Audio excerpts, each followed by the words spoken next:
Hey guys, welcome back to another helpful video of Quick Guide, and in this video I am going to show you how to create profile on Netflix. So without any further ado, let's dive right into this exciting video.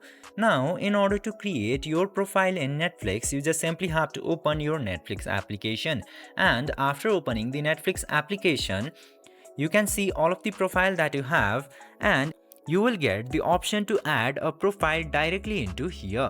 But if you are not getting the option to add profile, it means your limit of adding profile is exceeded. In this case, you have to delete your existing profile and then you can add a new profile into Netflix. In order to know how to do that, we have already posted a video.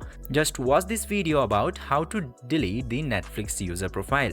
Now, in order to create profile, just simply click to add profile and then you have to name your profile into Netflix. Just simply name your profile, and you can also make the profile as the kid profile by opening this toggle.